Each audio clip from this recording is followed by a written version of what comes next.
मैं आशीष राज पुरोहित आशीष की school YouTube platform पर आपका स्वागत है। मैं आशा करता हूं कि आप बढ़िया होंगे, खैरियत में होंगे और बहुत ही बढ़िया तरीके से अपनी पढ़ाई को जारी रखे हुए होंगे। हम आज Rajasthan CET senior secondary level यानी 10+2 लेवल के विज्ञान के पिछले किसी न किसी एग्जाम में आए हुए क्वेश्चन डिस्कस करेंगे। चलो शुरू करते हैं। पहला क्वेश्चन ये रहा आपकी स्क्रीन के ऊपर। एड्स जिस वायरस के कारण होता है उसका आनुवांशिक पदार्थ है।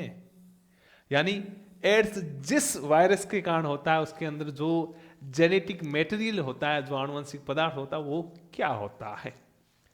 एक रज्जुक वृत्तीय डीएनए यानी single strand circular DNA. Second है द्विरज्जुक DNA double strand DNA. Third है एक रज्जुक आरएनए यानी सिंगल स्ट्रैंड आरएनए। फोर्थ है द्विरज्जुक आरएनए यानी डबल स्ट्रैंड आरएनए। क्या आंसर जाएगा, फर्स्ट, सेकंड, थर्ड या फोर्थ? कमेंट बॉक्स में जरूर उत्तर साझा करें। क्या जाएगा, बताइए बताइए बताइए, फर्स्ट, सेकंड, थर्ड या फोर्थ? वेरी गुड, इसका आंसर जाएगा एक रज्जुक आरएनए यानी सिंगल स्ट्रैंड आरएनए। सामान्य तो जो वायरस होते हैं उनके अंदर जो जेनेटिक मटेरियल होता है वो अपने आप में सामान्यतः सिंगल स्ट्रैंड आरएनए होता है। आप भले कोरोना वायरस के बारे में पढ़ लो, उसका भी जेनेटिक मटेरियल वो क्या है, सिंगल स्ट्रैंड आरएनए। हमारा आनुवंशिक पदार्थ क्या होता है, डबल स्ट्रैंड डीएनए। वो भी कौन सा, लीनियर या सर्कुलर, वृत्तीय या रैखिक? कौन सा, डबल स्ट्रैंड लीनियर। आपने ऐसे पढ़ा होगा अपने बारे में, ऐसे देखा होगा आपने फोटो, हाँ है ना। दो स्ट्रैंड है, डबल स्ट्रैंड डीएनए, गोल है या सीधा, लीनियर है। यानी डबल स्ट्रैंड लीनियर डीएनए हमारा अपना जेनेटिक मटेरियल या आनुवंशिक पदार्थ होता है। अब देखो एड्स वायरस, सिंपली बात, एड्स जिस वायरस के कारण होता है उस वायरस का क्या नाम है, बताइए बताइए क्या नाम है। Very good, HIV human immuno virus, है ना। वैसे एक दो चीजें आपको पता होंगी, वायरस रोग या वायरल डिजीज होती है उनमें सामान्य तो उनका निदान नहीं है, उनका उपचार नहीं है। एड्स बहुत पुराना एक रोग है, एक वायरल डिजीज है जिसका पूर्ण रूप से आज तक इलाज पता नहीं चला। जैसे एग्जाम्पल ले लो कोरोना, एक वायरल डिजीज है, इसका भी पूर्ण रूप से इलाज नहीं है। क्यों नहीं है, क्योंकि इन वायरसों के अंदर सिंगल स्ट्रैंड आरएनए होता है जिसकी प्रवृत्ति होती है म्यूटेशन करना, यानी उत्परिवर्तित होकर अपनी संरचना में या अपने जीनोम को बदलना, जिस कारण ये अपने रूप को एक दूसरे रूप में चेंज कर लेते हैं। इसलिए इनका पूर्ण रूप से इलाज नहीं है। आया समझ में? चलो हम आगे बढ़ते हैं। सेकंड क्वेश्चन ये रहा आपकी स्क्रीन के ऊपर। डीएनए के स्ट्रैंड से आरएनए में आनुवांशिक सूचना के प्रतिरूपण की प्रक्रिया क्या कहलाती है? क्वेश्चन बोल रहा है कि आनुवांशिक सूचनाओं का डीएनए से आरएनए में जाना क्या कहलाता है? क्या जाएगा, स्थानांतरण, अनुलेखन, प्रतिकृतियन या उत्परिवर्तन? अच्छा क्वेश्चन, क्या फर्स्ट, सेकंड, थर्ड या फोर्थ? बताओ बताओ बताओ क्या जाएगा। चलो पहले अपना कॉन्सेप्ट सीखते हैं। कॉन्सेप्ट क्या है, मैं कह रहा हूं आनुवांशिक सूचनाएं जनरली डीएनए से आरएनए में जाती है, आरएनए के बाद ये सूचनाएं जाती हैं प्रोटीन के अंदर। अब इन सूचनाओं का जाना भी कुछ न कुछ कहलाता है, वो क्या? अब देखो पहली चीज है, यदि डीएनए से डीएनए में सूचना जाए या डीएनए से डीएनए का बनना, ये कहलाता है रेप्लिकेशन। रेप्लिकेशन या इसे हम बोलते हैं प्रतिकृतियन। इंग्लिश में याद रखो तो बेटर है। सेकंड चीज है, यदि सूचना डीएनए से आरएनए में जा रही है तो इसे हम बोलते हैं ट्रांसक्रिप्शन। ट्रांसक्रिप्शन या हम हिंदी में बोलते हैं इसे अनुलेखन। क्या बोलते हैं, अनुलेखन। थर्ड चीज है सूचनाओं का आरएनए से प्रोटीन में जाना, सूचनाओं का आरएनए से प्रोटीन में जाना, इस प्रोसेस को हम बोलते हैं ट्रांसलेशन, या हम बोलते हैं अनुवादन। ये ध्यान रखना, अक्सर पूछा जाता है। डीएनए से डीएनए बनना रेप्लिकेशन या प्रतिकृतिकरण, डीएनए से आरएनए बनना या डीएनए की सूचनाओं का आरएनए में जाना ट्रांसक्रिप्शन यानी अनुलेखन, आरएनए से प्रोटीन का बनना या आरएनए से सूचनाओं का प्रोटीन में जाना ये कहलाता है ट्रांसलेशन या अनुवादन। इंग्लिश में याद रखो बेटर है, रेप्लिकेशन, ट्रांसक्रिप्शन, ट्रांसलेशन। हिंदी में प्रतिकृतियन, अनुलेखन और अनुवादन। अब हमें क्या पूछा है, डीएनए के स्ट्रैंड से आरएनए में, यानी डीएनए से आरएनए बनना क्या कहलाता है, ट्रांसक्रिप्शन या अनुलेखन। तो ऑप्शन फर्स्ट, सेकंड, थर्ड या फोर्थ, सेकंड चला जाएगा, अनुलेखन। आया समझ में? ये कॉन्सेप्ट माइंड में बिठाना, अक्सर पूछा जाता है। ये जो पूरी प्रोसेसिंग है इसे हम बोलते हैं सेंट्रल डोग्मा, जो क्रिक नामक वैज्ञानिक द्वारा प्रस्तावित किया गया। बाकायदा क्लास 12 की एनसीईआरटी में इसका जिक्र है। चलो आगे बढ़ते हैं।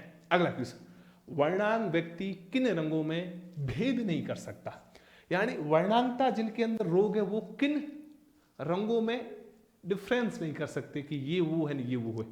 क्या जाएगा बताइए बताइए। फर्स्ट काले और पीले, सेकंड लाल और हरे, थर्ड पीले और सफेद, लास्ट है हरे और नीले। बताओ बताओ बताओ। यदि आपने पिछली क्लास ली है तो मैंने वर्णांगता के बारे में थोड़ा बहुत डिस्कस किया और ऐसा ही क्वेश्चन उसमें पूछा गया था। फर्स्ट, सेकंड, थर्ड या फोर्थ। चलो वेरी गुड, इसका आंसर जाएगा लाल और हरे रंग में विभेद नहीं कर सकते। वर्णांग व्यक्ति यानी उसमें रंग, इसमें जो रोग होगा वो वर्णांगता होता है, जैसे हम बोलते हैं कलर ब्लाइंडनेस। इसमें क्या होता है, व्यक्ति लाल और हरे रंग में विभेद नहीं कर पाता। इसके होने का कारण है, या ये अपने आप में एक आनुवांशिक रोग है जिसका कारण है एक्स, या हम बोलते हैं एक्स संलग्न अप्रभावी रोग है, जिसके कारण एक्स गुणसूत्र के ऊपर वर्णांगता की जीन आ जाती है। यदि दोनों एक्स के ऊपर होगी, यदि मैं मादा की बात करूं, यदि फीमेल की बात करूं, ये कंडीशन मेल की, ये कंडीशन मेल में यदि कलर ब्लाइंडनेस की एक ही जीन आ जाएगी तो इसके अंदर ये प्रभावी रूप से हो जाएगा। फीमेल में या मादे में होने के लिए दोनों एक्स के ऊपर आना जरूरी है। यदि एक के ऊपर आता है एक के ऊपर न आए तो इसे बोलेंगे हम कि वो मादा इस रोग की वाहक है, उसमें पूर्ण रूप से नहीं है, इसलिए इसे बोला जाता है एक्स संलग्न अप्रभावी रोग। वर्णांगता अपने आप में एक आनुवांशिक विकार है। चलो आगे बढ़ते हैं अपन। आगे वाला चलो पढ़ो, क्या क्वेश्चन है। आगे वाला क्वेश्चन है, कमरे के ताप पर कौन सी धातु तरल अवस्था में बनी रहती है। सबसे लल्लू पंजू क्वेश्चन जो हर एग्जाम में पूछा जाता है, जिसने जनरल साइंस पढ़ी उसको तो आना ही चाहिए।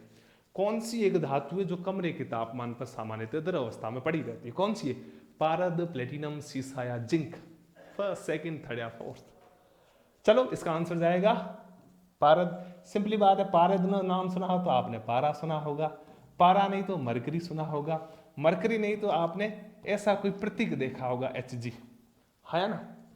मरकरी, पारा ये एक ऐसी धातु है जो कमरे के तापमान पर द्रव अवस्था में, हालांकि धातु का बेसिक कैरेक्टर क्या होता है, नॉर्मली मैं 9वीं 10वीं के बच्चों को पूछता हूँ, वो बोलते सर धातु सामान्यतः ठोस होती है, लेकिन ये एक ऐसी धातु है जो कमरे के तापमान पर या रूम टेम्परेचर के ऊपर द्रव अवस्था में यानी लिक्विड फेज में होती है।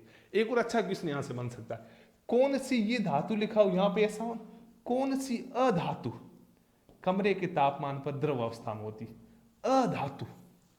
तो क्या आंसर जाएगा, ये पूछा गया अधातु का क्वेश्चन, बहुत बार एग्जाम में पूछा गया, तब जाएगा ब्रोमीन। ब्रोमीन एक ऐसी अधातु है जो कमरे के तापमान पर द्रव अवस्था यानी लिक्विड फेज में पाई जाती है, ये भी ध्यान रखना है। आया समझ में। चलो आगे बढ़ते हैं अपन।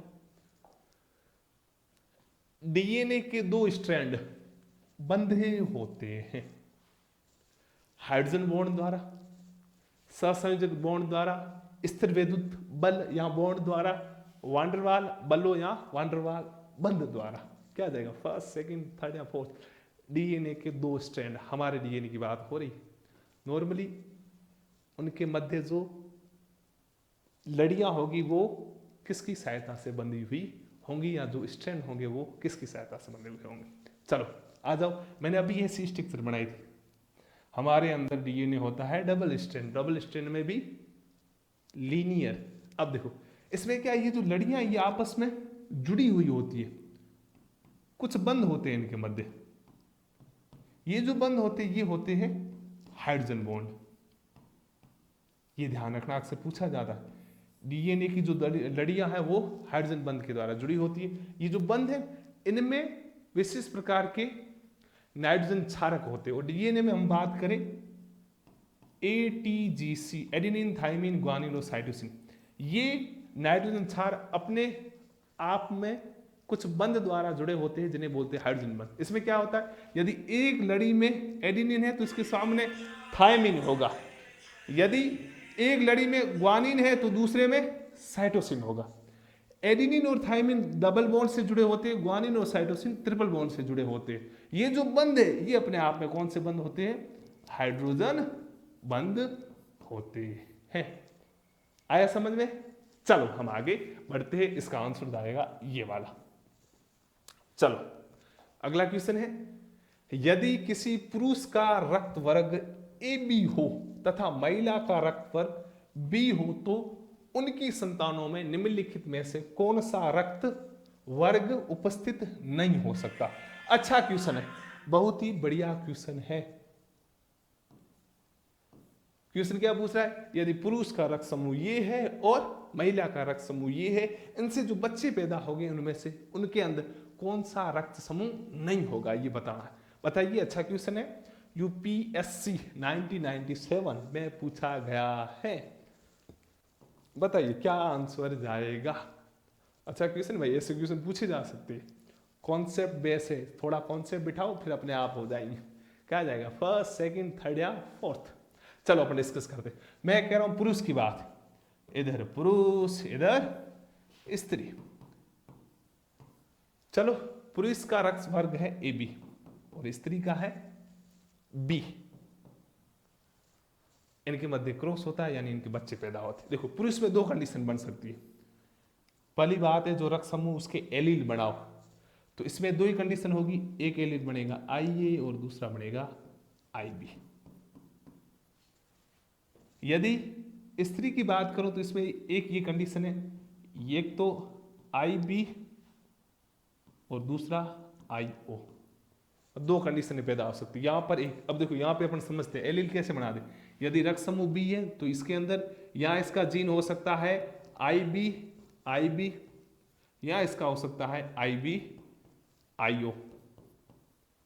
अब IB-IO में भी रक्त समूह B है, क्यों है, क्योंकि B ने O के ऊपर प्रभाव डाल दिया, या मैं कह सकता हूं O अपने आप में किसी भी प्रकार का एलील नहीं है, या मैं कह सकता हूं O अपने आप में किसी भी प्रकार का प्रतिजन नहीं है। O का मतलब होता है उसके अंदर उसकी अनुपस्थिति। तो देखो एक ये कंडीशन हुई, एक ये कंडीशन हुई। समयुग्मता वाली चीज को छोड़ो, इसको पकड़ो। इसमें क्या होगा, एक तो IB एलील बन जाएगा, दूसरा IO बन जाएगा।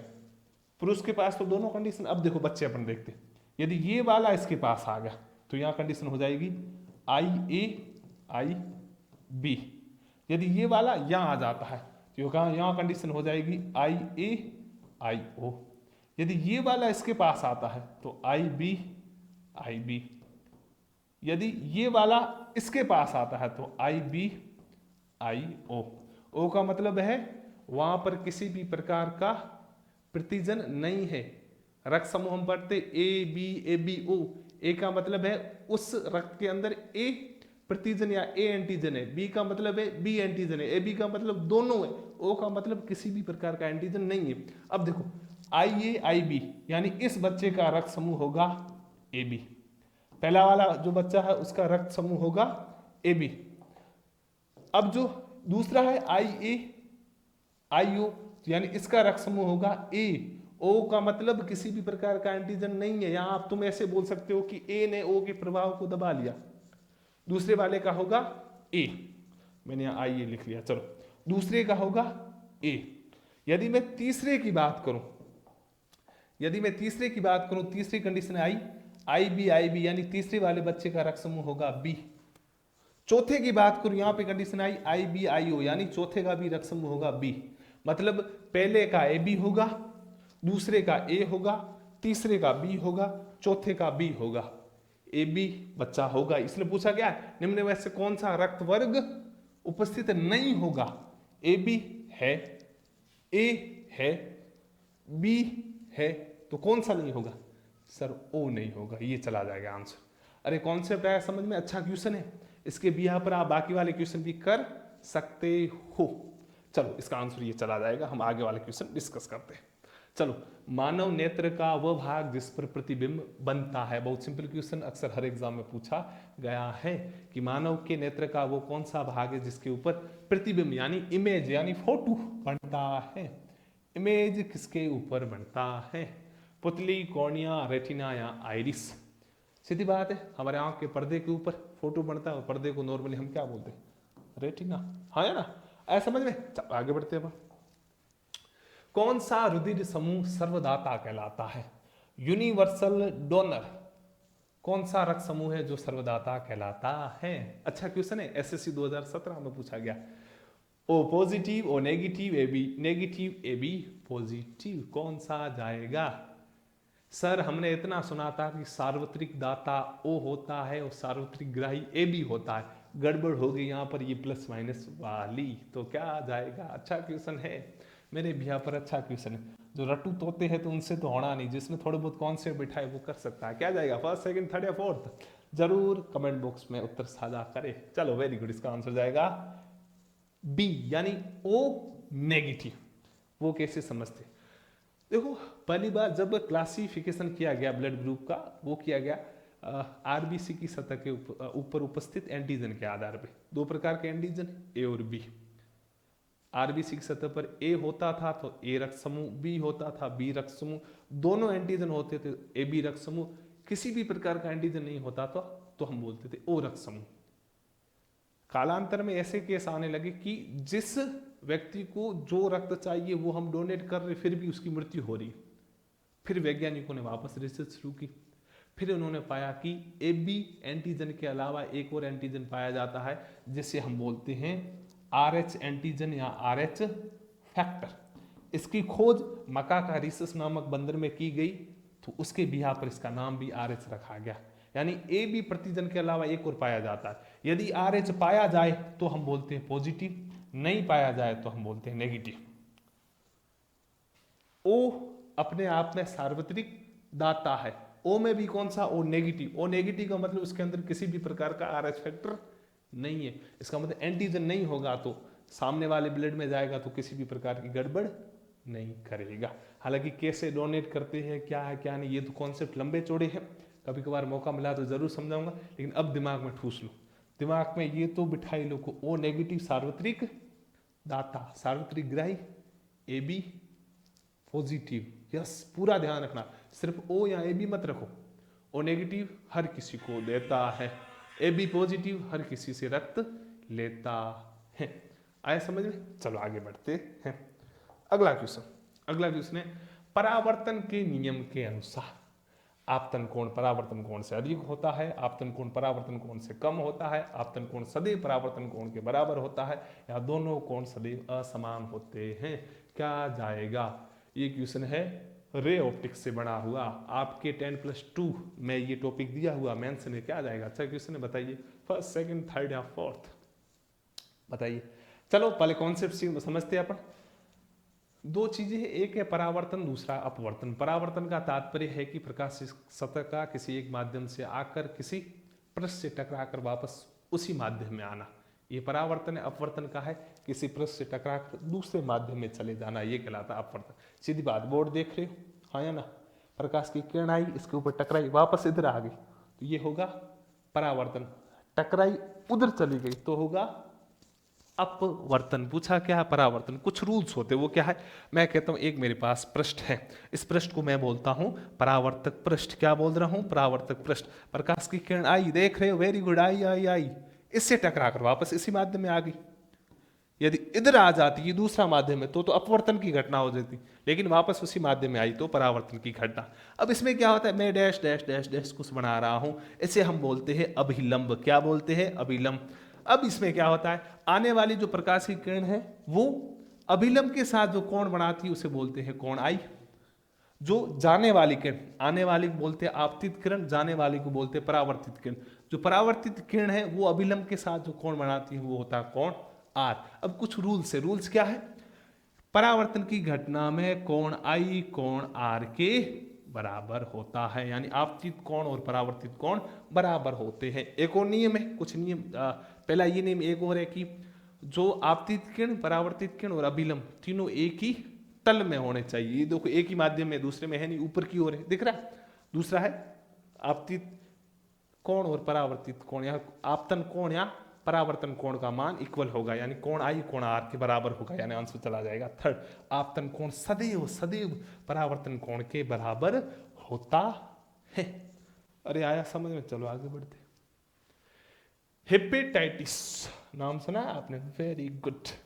हेपेटाइटिस मानव शरीर के किस अंग, किस ऑर्गन को प्रभावित करता है? जिगर, अग्नाशय, तितली, छोटी आंत। क्या जाएगा? हेपेटाइटिस मानव शरीर के किस अंग को प्रभावित करता है? फर्स्ट, सेकंड, थर्ड या फोर्थ? बताइए। चलो चलो चलो बताओ क्या जाएगा? इसका आंसर है ए, जिगर, जिसे हम बोलते हैं यकृत या लिवर। अच्छा क्वेश्चन पूछा जा सकता है। अब देखो, हेपेटाइटिस एक वायरल डिजीज है जो सामान्यतः जिगर या लिवर को प्रभावित करती है। आपने भारतवर्ष के सर्वश्रेष्ठ अभिनेता अमिताभ बच्चन का नाम सुना होगा, उनके अंदर भी ये डिजीज है। हालांकि बाहर से देखकर इतना पता नहीं चलता, जब हम ब्लड के ऊपर रिसर्च करते हैं तब हमें पता चलता है कि यदि इसका वायरस हो तो हेपेटाइटिस है। सामान्यतः ए, बी, सी और ई 4 प्रकार होते हैं, तो इसका आंसर ये चला जाएगा। और अमिताभ बच्चन जी को है, उनका लगभग 75% लीवर है वो डैमेज है। आंसर ये वाला आया समझ में? चलो आगे बढ़ते हैं अपन। आगे वाला क्वेश्चन है, मृग मरीचिका के दिखाई देने का कारण है। सिंपल क्वेश्चन, अच्छा क्वेश्चन। SI 9807 और हेडमास्टर 2018 में पूछा गया। मृग मरीचिका होने का कारण क्या है? प्रकाश का परावर्तन, प्रकाश का अपवर्तन, प्रकाश का पूर्ण आंतरिक परावर्तन, या उपयुक्त में से कोई नहीं, यानी NOTA, none of the above. क्या जाएगा? सोचिए सोचिए सोचिए, बताइए। फर्स्ट, सेकंड, थर्ड या फोर्थ? चलो पहले हम समझते हैं मृग मरीचिका क्या होती है। आपने सामान्यतः देखा होगा, क्या देखा होगा? खास करके मुझे लगता है कि मुझे सुनने वाले अधिकांश बच्चे, क्या भरोसा, पश्चिम राजस्थान, बाड़मेर, जैसलमेर, बीकानेर, जालोर पट्टी के यहाँ इस साइड के हो। आपने गर्मियों के दिनों में रोड के ऊपर जाते समय देखा हो कि आपसे कुछ दूरी पर आपको रोड के ऊपर पानी दिखाई दे रहा है, लेकिन जब आप उसके पास जाते हो तो आपको वहां पर पानी दिखाई नहीं देता, यानी काल्पनिक रूप से या आभासी रूप से आपको पानी दिखाई दे रहा है। वो पानी दिखाई देता है, उसका कारण होता है, या उस घटना को हम बोलते हैं मृग मरीचिका। अब ये होती कैसे है? इसके होने का कारण है प्रकाश का पूर्ण आंतरिक परावर्तन, एक इसका रीजन है। इसके अलावा आप हीरे को चमकता हुआ देखते हो या प्रकाशिक तंतु को चमकता हुआ देखते हो, तो उसका भी रीजन है प्रकाश का पूर्ण आंतरिक परावर्तन। इसके अलावा आपने कभी कभार पानी की बाल्टी के अंदर सिक्के को ऊपर उठा हुआ देखा हो, या सूर्य उदय और सूर्य अस्त के समय थोड़ा लाल पीला सूर्य में थोड़ा चेंजेबल देखा हो, उसका कारण होता है प्रकाश का अपवर्तन। 2-3 चीजें ध्यान रखनी, मृग मरीचिका, हीरे का चमकना, प्रकाश तंतु का चमकना, पूर्ण आंतरिक परावर्तन, और बाल्टी में से सिक्के का पानी में थोड़ा ऊपर उठाए देना, उसका कारण है प्रकाश का अपवर्तन। आया समझ में? ये कुछ क्वेश्चन थे, मुझे आशा है कि आपको समझ में आए होंगे। बढ़िया, एक पॉजिटिव वे के साथ पढ़ाई करें। गुड लक और बी पॉजिटिव।